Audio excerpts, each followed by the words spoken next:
ఇదే చంద్రబాబు నాయుడు మీద 24 కేసులు ఉన్నాయి.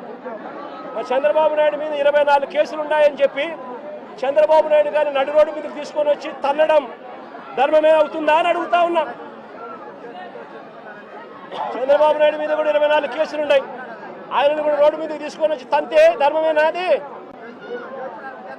ఇదే పోలీసులను అడుగుతా ఉన్నా.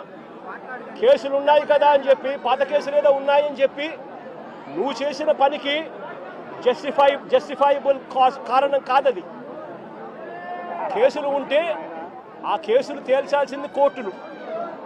మీరు ఆరోపణ చేస్తారు, అది న్యాయం కాదు అని చెప్పి వాళ్ళ అవతల కోర్టుల్లో ఆర్గ్యూ చేస్తారు.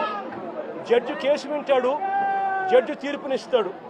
అంతేకాని పోలీసులు ఇలా కేసులు గతంలో ఉన్నాయి కదా అని చెప్పి తీసుకొని వచ్చి నడి రోడ్డు మీద వాళ్ళను నిల్చోబెట్టి వాళ్ళ కుటుంబ పరువును తీస్తూ వాళ్ళను షేమింగ్ చేసే కార్యక్రమం పోలీసులకు లేనే లేదు.